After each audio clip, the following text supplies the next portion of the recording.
Bismillahirrahmanirrahim. Alhamdulillah wassalatu wassalamu ala sayyidina Rasulillah. Amma ba'du. Banyak orang berbicara tentang Al-Hallaj di zaman dulu, kalau versi Nusantaranya adalah Syekh Siti Jenar. Namanya agak sedikit menggelikan karena laki-laki kok disebut Siti ya. Tapi itulah sebutan dulu ya. Mungkin dulu Syekh Saidi Jenar, tapi nggak tahulah kenapa kemudian berubah. Yang dulu dikatakan nama kecilnya Lemah Abang dan segala macamnya ya. Syekh Siti Jenar ini dari masanya terlihat semasa dengan Syekh atau Sunan Kalijaga dan sunan-sunan yang lain. Jika di kalangan pembela syariat yang zahir, itu muncullah sosok Sunan Kalijaga, maka dari bab hakikat muncullah Syekh Siti Jenar. Ya, kalau boleh kita sebut, jika ulama pewaris para nabi, lalu ulama mewariskan ilmunya lagi. Pewaris Imam Abu Yazid, pewaris Imam Junaid, pewaris Hallaj, itu ada semua di zaman berikut, termasuk zaman kita. Di zaman terdahulu, pewaris Junaid al-Baghdadi itulah Sunan Kalijaga, pewaris secara kerohanian. Adapun pewaris kerohanian Al-Hallaj, itulah Syekh Siti Jenar. Sejarah pun berulang, karena cip takdirnya sangat-sangat sama, hanya formulasinya yang berbeda. Kemudian muncullah kalam-kalam yang menunjukkan kalam-kalam mabuk bertuhan, mabuk cinta kepada Allah, mabuk dalam keahadian Allah, keesaan Allah Subhanahu wa Ta'ala. Teman-teman, kan Allah dalam bab akidah, alam semesta ini disebut mungkinul wujud, wujudnya mungkin, dan dia hanya ada karena diadakan oleh Allah, yang disebut wajibul wujud, yang niscaya keberadaannya pasti ada. Maka semua selain itu menjadi diadakan karena dia. Maka yang benar-benar ada hanyalah Allah. Inilah yang disebut oleh pendahulu imam wujudiyah, namanya Imam Ibn Arabi dengan Al-Wujud Al-Mutlaq. Al-Wujud Al-Mutlaq ini, jika seseorang memahaminya dengan jalur kerohanian seperti Al-Hallaj dan Syekh Siti Jenar, maka yang terjadi, tidak ada kata aku, tidak ada alam, yang ada hanya Allah, Sang Pencipta. Alam ini dianggap semu dalam bab ahadiyah tersebut. Meskipun di alam sadar, kita mengatakan, kita ini ada, Allah ada, dan wujud kita real, wujud Allah lebih real. Tapi oleh mereka yang sedang mabuk cinta dalam ahadiyah keesaan Allah, hanya Allah semata. Mirip-mirip seorang yang kasmaran, dia hanya melihat kekasihnya saja yang paling cantik, paling indah, paling gagah. Maka di saat itu, kemanapun dia memandang, yang terbayang adalah wajah kekasihnya.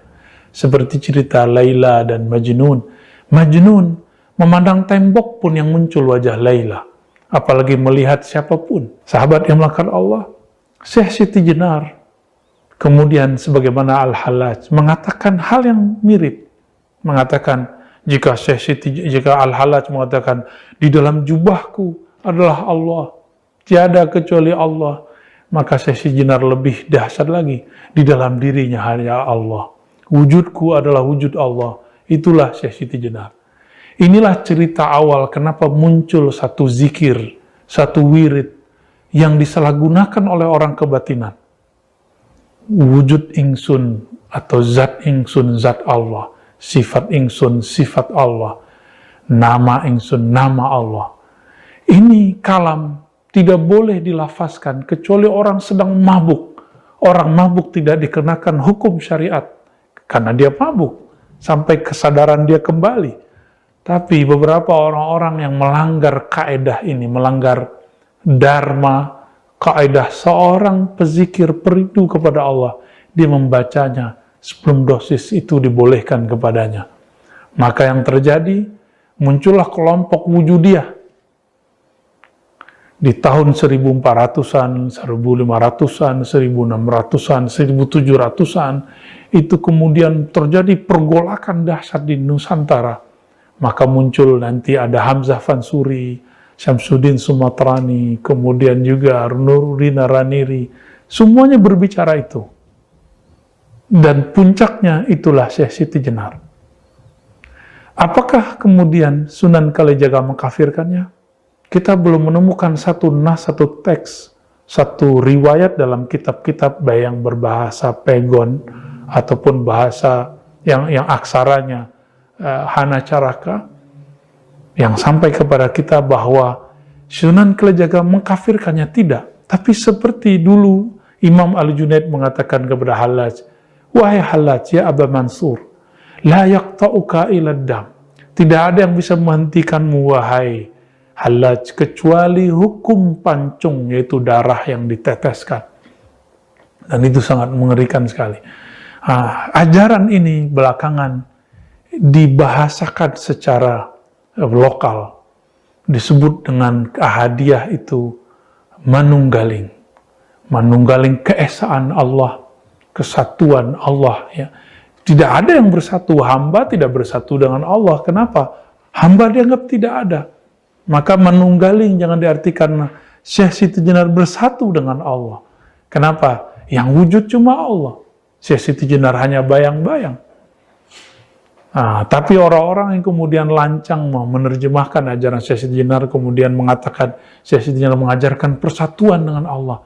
Wallahi iyyakum bihi. Syekh Siti Jenar Al-Hallaj tidak pernah mengatakan itu. Tapi mereka sedang mabuk dan mereka mengatakan hanya ada wujud tunggal.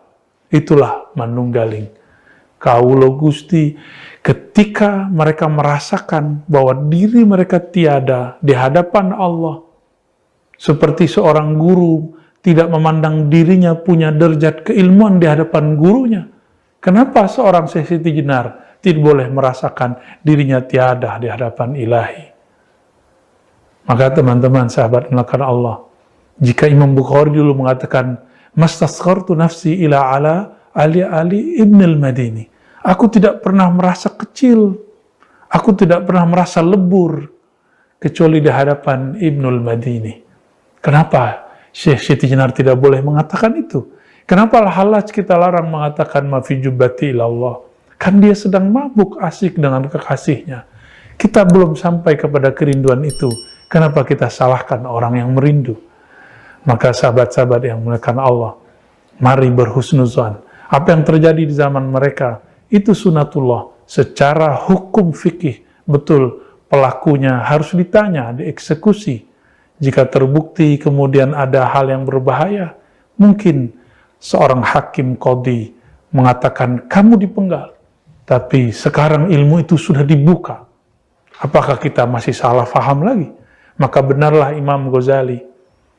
Beliau mengatakan, seandainya saya jadi hakimnya di zaman Hallaj, saya akan selamatkan Al-Hallaj.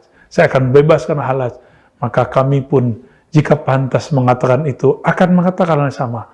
Jika di zaman itu, kami menjadi hakimnya, tentu kita akan memaklumi Al-Hallaj.